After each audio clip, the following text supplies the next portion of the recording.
পিয়ারে পিয়ারে এখানে এসেছিলাম, আপনারা জানেন। আমরা বেরিয়েছি বিকেলবেলা, পৌঁছেছি অনেক রাত্রে। তালসারি যাওয়ার পথে গাড়িতেই 3বার অজ্ঞান হয়ে যান অভিনেত্রী প্রিয়াঙ্কা সরকার।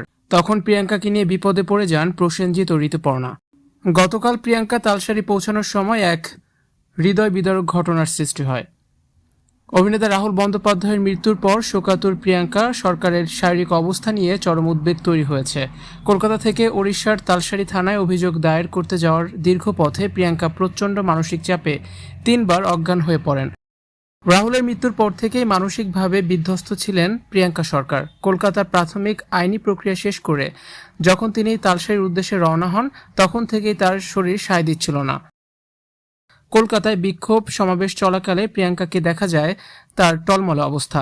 তিনি দাঁড়িয়ে থাকতে পারছেন না, যেন এখনই পড়ে যাবেন। তালসারির উদ্দেশ্যে যখন প্রিয়াঙ্কা রওনা হন, তখন গাড়ির মধ্যে 3বার অজ্ঞান হয়ে যান। দীর্ঘ পথ চলায় রাহুলের স্মৃতি এবং এই আকস্মিক বিচ্ছেদ তাকে বারবার বিচলিত করে তুলেছে। তার ভিতরটা যেন দুমড়ে মুচড়ে গিয়েছে। গাড়ির ভিতরেই তিনি 3বার সেন্সলেস হয়ে পড়েন।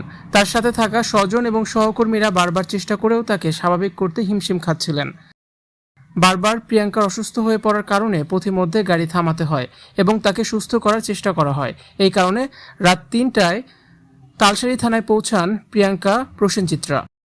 গত 6 দিন ধরে প্রিয়াঙ্কা নিজেকে সবার আড়ালে রেখেছিলেন। যখন তিনি সামনে এসেছেন, তখন তার চোখ মুখে ছিল কেবল শূন্যতা।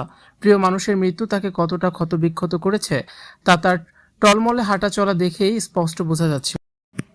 প্রসেনজিৎ চ্যাটার্জি প্রিয়াঙ্কার এই অবস্থার কথা উল্লেখ করে জানান, প্রিয়াঙ্কা এতটাই ভেঙে পড়েছেন যে একটি শব্দ উচ্চারণ করার শক্তি তার নেই। বারবার অজ্ঞান হয়ে যাওয়ার ফলে তিনি শারীরিকভাবে অত্যন্ত দুর্বল হয়ে পড়েছেন। প্রসেনজিৎ এবং উপস্থিত অন্যান্যরা আশঙ্কা করছেন, যদি দ্রুত তিনি এই ট্রমা থেকে বের হতে না পারেন, তবে তার স্বাস্থ্যের আরও অবনতি হতে পারে। প্রিয়াঙ্কা এখন যেন এক জীবন্ত পাথর। সে হাঁটছে ঠিকই, কিন্তু তার চেতনা যেন নেই।